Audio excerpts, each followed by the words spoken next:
গল্পের আসরের ১৪তম এপিসোডে আপনাদের সকলকে স্বাগত জানাই। আজকে যে গল্পটি আপনাদের সামনে আমি উপস্থাপন করতে যাচ্ছি তার নাম বাঁচার জন্য। লেখক প্রফুল্ল রায়।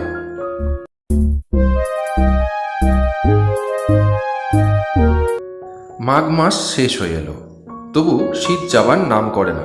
তার ওপর আজ সকাল থেকেই আকাশে একন ওকন পাথরের চাঙড়ের মতন মেঘ ঝুলে আছে। মাঝে মধ্যে একটু আধটু রোদ দেখা যায়।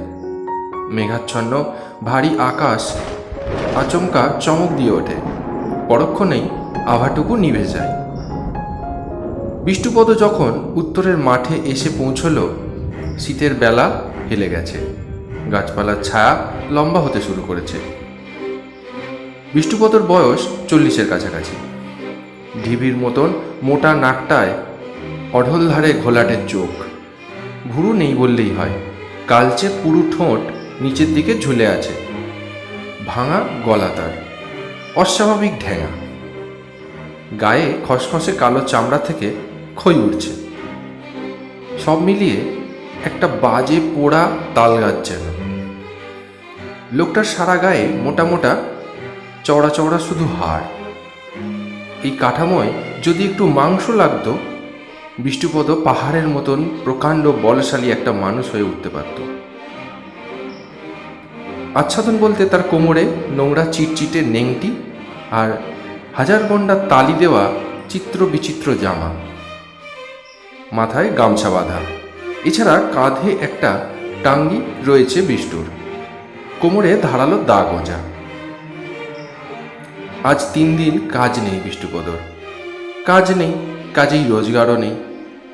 তার মতন ভূমিহীন দিনমজুরের ঘরে কাঁড়ি কাঁড়ি সোনাদানা জমানো থাকে না যে বসে বসে খেতে পারবেন। 2-4 দানা যা চাল ছিল কাল পর্যন্ত চলেছে।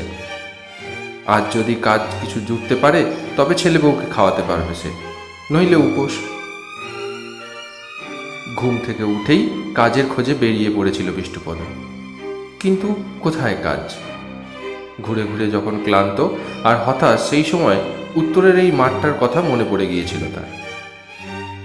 হ্যাঁ, উত্তরের এই মাঠ অনেকবার বিষ্ণুপদকে বাঁচিয়েছে।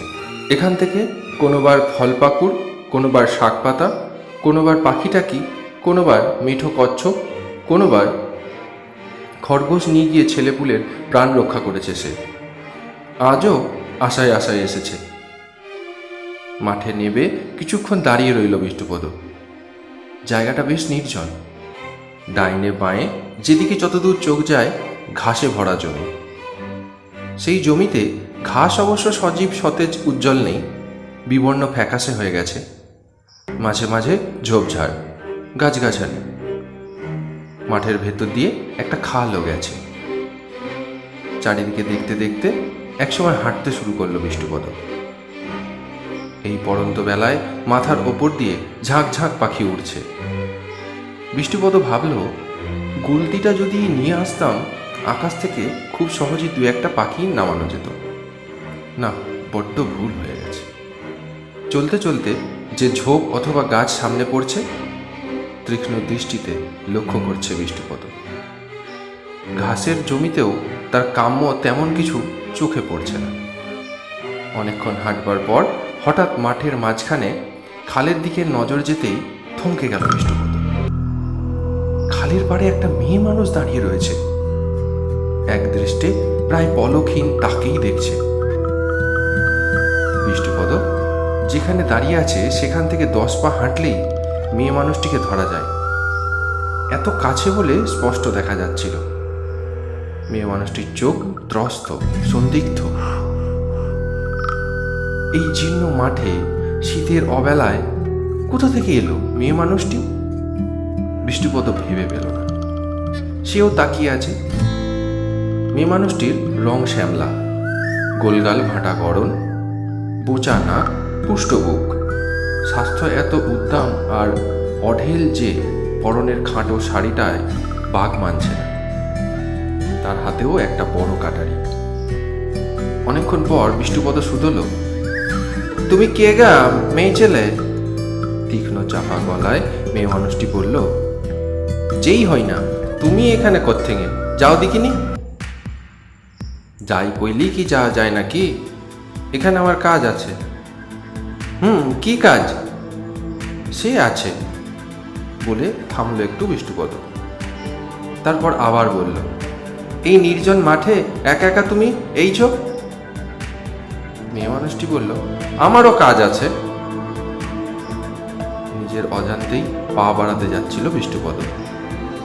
মেয়ে মানুষটি তীব্র গলায় চেঁচিয়ে উঠল, খবরদার, এক পাও এগুবি নি বেটা ছেলে, কাটারি চালিয়ে দেব কিন্তু। বিষ্টুপদ চমকে উঠল, লক্ষ্য করল একটু আগের ভয় আর নেই মেয়ে মানুষটার। তার চোখের তারা এখন দপদপ করছে। ভয়ে ভয়ে বিষ্টুপদ বলল, বেশ, তোমার যখন ইচ্ছে নয় এগুবো না, কিন্তু তুমি মানুষটা কোথাকার, কোত্থেকে এখানে এলে? এইটা কইতে দোষটা কি? কি ভেবে মেয়ে মানুষটি কিছু নরম হলো। আমি তাল লাগায় থাকি, ওই উত্তরে। সে তো অনেক দূর, প্রায় 2 ক্রোশ রাস্তা হবে। হ্যাঁ, অদূর থেকে এইছ, দরকার পড়লে আসতে হবে নি? দরকারটা কি কও না? মেয়ে মানুষটি বলল, অত যখন জানবার ইচ্ছে শোন, আমি পাতা শাক ফল পাকড় তরে এখানে আইছি। বিষ্টুপদ অবাক হয়ে গেল, বিস্ময় সুরে বলল, কি আশ্চর্য, আমিও তো এইসবের তরে আইছি। মেয়ে মানুষটির চোখের তারা আবার দপদপিয়ে উঠল, মিছে কথা, মাইরি কইছি, মিছে কথা নয়। বিষ্টুপদ আকুল ভাবে বলতে লাগলো, ভগবানের দিব্যি, সকাল থেকে ছেলে পুলে উপোস দিয়ে আছে, 3 দিন 1 পয়সা রোজগার নেই। এই মাঠ থেকে যা কিছু নিয়ে ঘরে ফিরলে বাচ্চা কাচ্চা বাঁচবে নি। বিষ্টুপদর কণ্ঠস্বর শুনে আর তার আকুলতা দেখে কথাটা বিশ্বাস করলো মেয়ে মানুষটি। বলল, কোনো খারাপ মতলব নেই তো তোমার? এই দেখো, ভগবানের দিব্যি দিয়ে কইলাম। বেশ, কাছে এগিয়ে এসো, তোমার গা ছুঁয়ে কইছি। গা ছুতি হবে নি। তা তোমার ঘর কোথায়? পয়ারপুরে, এই দক্ষিণে। দক্ষিণ দিকে আঙুল বাড়িয়ে দিল বিষ্টুপদ। তোমার ঘরও তো অনেক দূর। এবড়ো থেবড়ো হলদে দাঁত বার করে বিষ্টুপদ হাসল। এই যে তুমি কইলে দরকার পড়লে দূর থেকেও আসতে হয়। মেয়ে মানুষটি বলল, তা বটে। বিষ্টুপদ বলল, এত কথাবার্তা হলো, কিন্তু কেউ কারোর নাম জানি না। আমার নামটা বিষ্টুপদ, তোমার? নিশি, নিশিবালা। একটু চুপ। তারপর বিষ্টুপদ বলল, একটা কথা কইব মেয়ে মানুষ। কি? তুমি যার তরে এইছ, আমিও তার তরেই এইছি। এসো না, দুজনে একত্তর শাক পাতা ফল পাকড় খুঁজি। শীতের বেলা এক্ষুনি সঞ্চে নেমে যাবে। তুমি যুবতী মেয়ে ছেলে, একা একা মাঠে ঘুরে বেড়ানো কি ঠিক? ঠিক লয় তো না? কিছুক্ষণ ইতস্তত করে নিশি বলল, সেই ভালো, চলো আমরা একসঙ্গেই যাই। সে নিজের থেকে বিষ্টুপদর কাছে এগিয়ে এলো। তারপর মাঠের মধ্যে ঘুরতে ঘুরতে দুজনে একটা অলিখিত চুক্তি করে ফেলল, যেখানে যা পাওয়া যাবে তার সমান সমান ভাগ করে নেবে তারা দুজনে। এই মাঠের প্রতিটা ঝোপঝাড়, প্রতিটা খানাখন্দ বিষ্টুপদ আর নিশি হানা দিতে লাগলো, কিন্তু গোটা চারেক ছোট ছোট মেঠো কচ্ছপ ছাড়া কিছুই মিলল না। এগুলোর শক্ত খোলক ছাড়ালে কতটুকু আর মাংস পাওয়া যাবে? মুখ বুঝে তারা হাঁটছিল না, খাদ্যের সন্ধানে ঘুরতে ঘুরতে যখন নিশি শুধোয়, ঘরে তোমার কে কে আছে গো বেটা ছেলে? এই অল্প সময়টুকুর ভেতর বিষ্টুপদ সম্বন্ধে তার মন থেকে সন্দেহ আর ভয় কেটে গেছে। তাকে মোটামুটি বিশ্বাস করতে পেরেছে নিশি। বিষ্টুপদ বলে, ছেলেপুলা আর মাগ। কটা ছেলেপুলা? এই 3টে, 2টো মরদ ছেলে আর একটা মেয়ে। তাহলে 5 জনের সংসার তোমার? হ্যাঁ। তুমি কি করো? মজুর খাটে। ওতে চলে?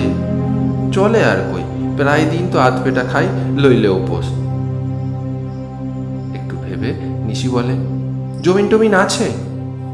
বিষ্টুপদ বলে, জমিন কোথায় পাবো? শুধু গতরের ওপর ভরসা করে তাইলেই বাঁচা। হ্যাঁ, সে যে বড্ড কষ্ট, বলে নিশি। কষ্ট হলে আর কি করা, এমনি করে যে কটা দিন টেকা যায়।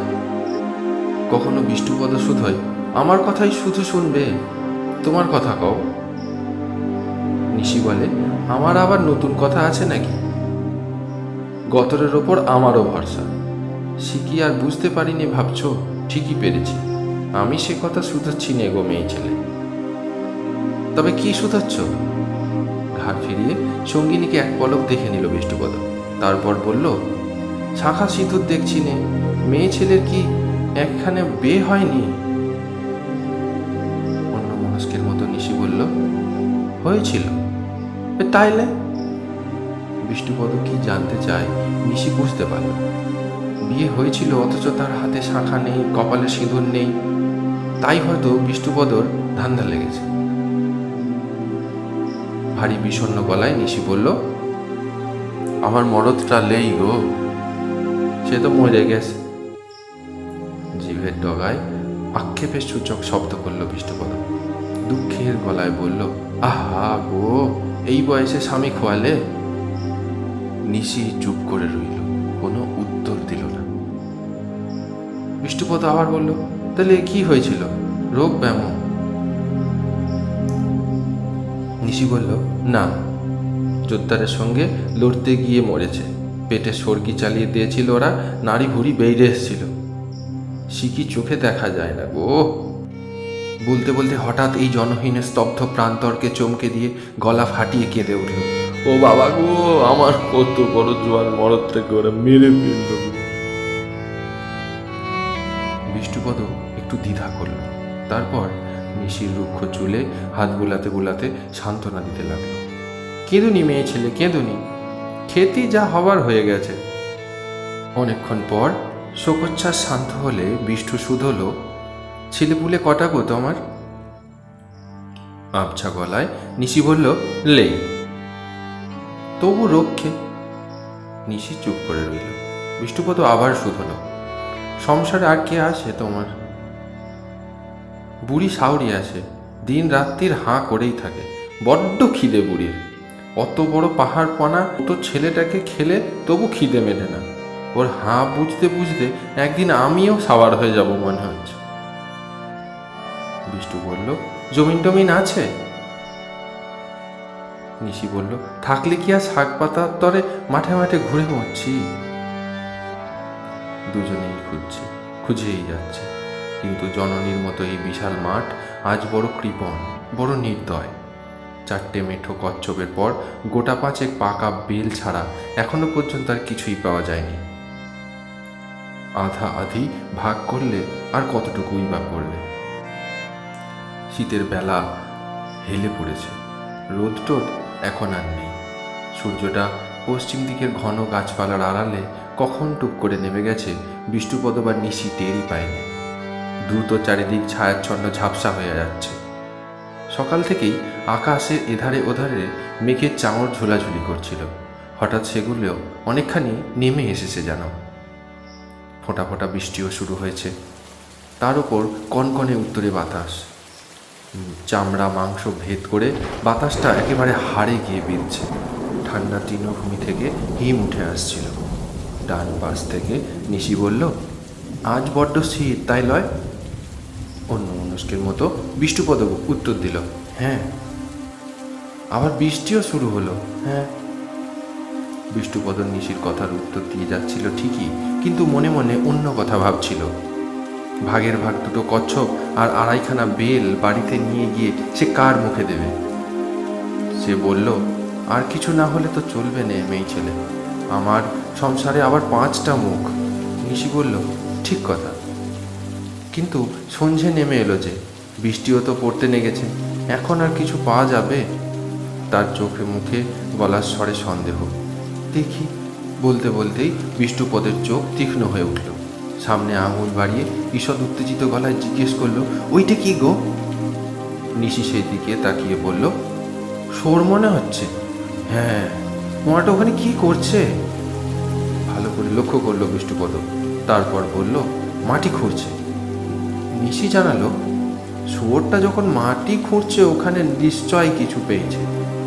মাটির তলায় কিছু লাভ পেলে ওরা অকারণে খোঁড়াখড়ি করে না। বিষ্ণুপদ বলল, চলো না এগিয়ে দেখি। তার মাথায় বিদ্যুতের চমকানির মতো অন্য একটা চিন্তা খেলতে শুরু করেছে। কিছুই যখন পাওয়া গেল না, তখন শুয়োরটাকে হত্যা করবে বিষ্ণুপদ। জানোয়ারের ওজন কম করে মন খানেক। নিশিবালাকে অর্ধেক দিয়ে মাংস যা পাওয়া যাবে, 3-4 দিন আর 5টা প্রাণী ফেলে ছড়িয়ে খেলেও তা শেষ হবে না। 3-4টে দিন বেঁচে থাকতে পারলে তার পরের ভাবনা পরে ভাবা যাবে। মনের কথাটা নিশিকে জানাতে সে ভীত সুরে বলল, কথাটা ভালো, কিন্তু কিন্তু কি? অত বড় ধ্বংস জানোয়ারের সঙ্গে পারবানি বেটা ছেলে, তার ওপর ঢ্যাবনা যদি দাঁতাল হয় রক্ষে রাখবে না। বিষ্ণুপদ বলল, আমার টাঙি আছে, দা আছে। নিশি বলল, টাঙি দা দিয়ে ওই জমটাকে ঘায়েল করতে পারবে না। মরিয়ার মতন বিষ্ণুপদ বলল, না পারি না পারবো, তবু একবার চেষ্টা করে দেখি। না খাইয়া মরার চাইতে শরীরটার সঙ্গে লড়াই দিই না। নিশিকে আর কিছু ভাববার বা বলবার সময় না দিয়ে বিষ্ণুপদ এগিয়ে গেল। নিশি আর কি করে, তার পিছু নিল। কাছাকাছি গিয়ে দেখা গেল ওটা দাঁতাল নয়, তবে বুনো শুয়োর। মাটি খুঁড়ে খুঁড়ে জন্তুটা অনেকখানি জায়গা গর্ত করে ফেলেছে। গর্তের ভেতর তাকাতেই দুটো চোখ চকচকিয়ে উঠল বিষ্ণুপদর। একটা প্রকাণ্ড খাম আলুর অর্ধেক মতন মাটির তলায় পোঁতা, বাকি অর্ধেক ওপরে মাথা তুলে আছে বোঝা গেল। শুয়োরটাই মাটি খুঁড়ে খুঁড়ে খাম আলুটা বার করছে। বিষ্ণুপদ আন্দাজ করল আলুটার ওজন কম করে 10 সেরের মতন হবে। শুয়োরটাকে মারতে না পারলেও শুধু আলুটা যদি পাওয়া যায় তাও কম নয়। মনে মনে হঠাৎ সে ঠিক করে ফেলল, শুয়োরের সঙ্গে রক্তারক্তি করে কাজ নেই, ওটাকে তাড়িয়ে আলুটাকেই বরং নেওয়া যাবে। পেছন থেকে লোভী গলায় নিশি বলে উঠল, কত বড় খাম আলু দেখছো বেটা ছেলে? বিষ্ণুপদ বলল, হ্যাঁ হ্যাঁ হ্যাঁ। আপন মনে মাটি খুঁড়ছিল শুয়োরটা। মানুষের গলার আওয়াজে চমকে মুখ তুলল। শুয়োরটার ছোট ছোট চোখ ঘোলাটে আর লাল, সারা গায়ে আর মুখে মাটি মাখা। বিষ্ণুপদ ওটাকে তাড়াবার জন্য মুখের ভেতরে শব্দ করে উঠল, শুয়োরটা লড়ল না, এক দৃষ্টে বিষ্ণুপদের দিকে তাকালো। তার ছোট ছোট চোখ সন্দেহ ঘন হতে লাগলো। বিষ্ণুপদ আবার শব্দ করল, আর সঙ্গে সঙ্গে নিশিও।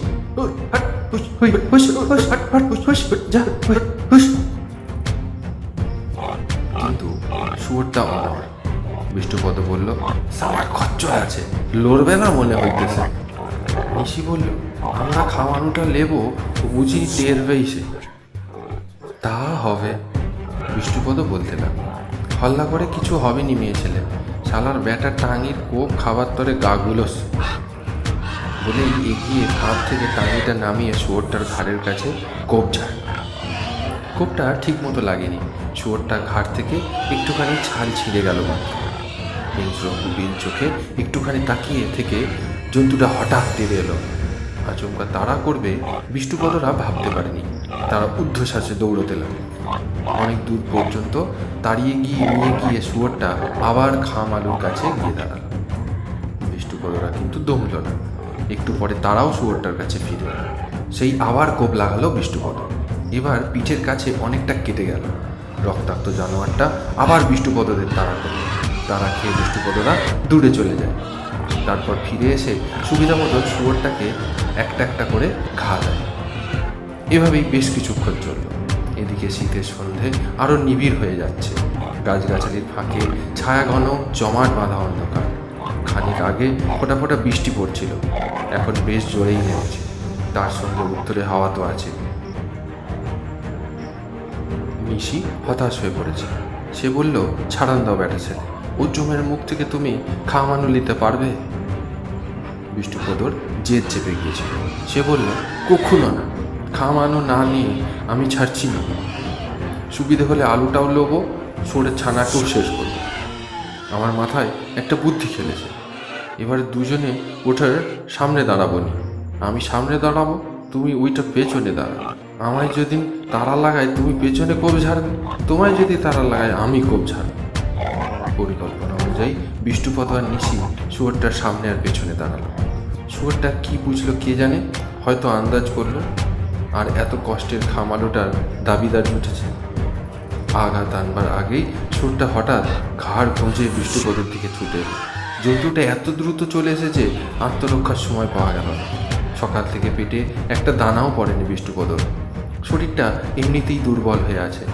মন খানেক ওজনের শুয়োরটার ধাক্কায় সে ছিটকে পড়ে গেল একেবারেই মাটিতে। তারপরেই অনুভব করলো উরুর ভেতর ধারালো দাঁত ঢুকে গেছে তার। বিষ্ণুপদ চিৎকার করে উঠল, মেরে ফেললে, মেরে ফেললে, মেরে ফেললে, বাঁচাও। বলতে বলতেই তার হাত কোমরের কাছে চলে গেল। ধারালো দাটা এক টানে খুলে নিয়ে জন্তুটার নাকের কাছে মস্ত শক্তিতে ঘা দিল। সঙ্গে সঙ্গে ফিনকি দিয়ে রক্ত ছুটল। ওদিকে পেছন থেকে ছুটে এসে নিশি শুয়োরটাকে কোপাতে শুরু করেছে। ক্ষত বিক্ষত জানোয়ার বিষ্ণুপদকে ছেড়ে পিছনে ফিরে নিশির ওপর ঝাঁপিয়ে পড়ল। ডাল সামলাতে না পেরে সেও ছিটকে পড়ল। শুয়োরের দাঁতে ছাড়ি তার দেহ ফালা ফালা হয়ে যেতে লাগলো। সেই অবস্থাতেই অন্ধের মতন হাতের কাটারি চালিয়ে যাচ্ছে সে। পুরু বেশ জখম হয়েছিল বিষ্ণুপদ, চুইয়ে চুইয়ে রক্ত গড়িয়ে আসছে। কিন্তু তা নিয়ে বসে থাকলে তো আর চলবে না। উন্মাদের মতো ছুটে শুয়োরের মাথায় এক টাঙির কোপ ঝাড়তে লাগলো। নিশিকে ছেড়ে শুয়োরটা আবার বিষ্ণুপদকে তেড়ে এলো। মাটি থেকে উঠে নিশি পিছন দিক থেকে আক্রমণ করলো। শুয়োরটা আঘাত খেয়ে একবার যায় বিষ্ণুপদর দিকে, তারপরেই ছোটে নিচের দিকে।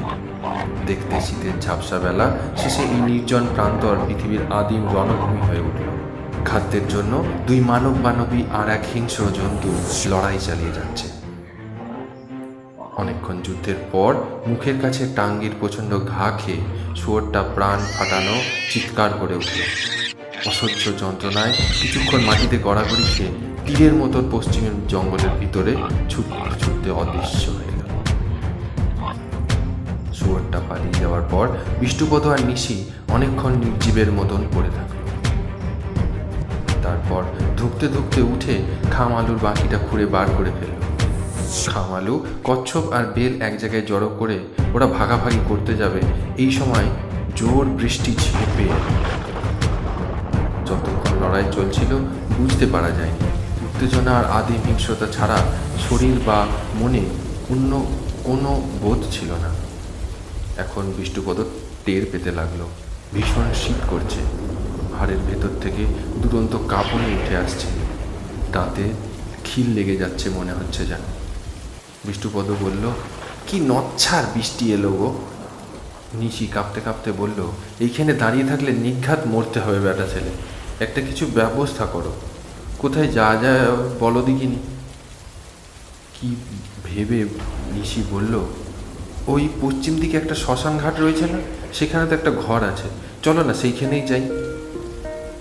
বিষ্ণুপদর মনে পড়ে গেল, হ্যাঁ হ্যাঁ চলো চলো। দুজনে দৌড়তে দৌড়তে শ্মশানের চালা ঘরে এলো।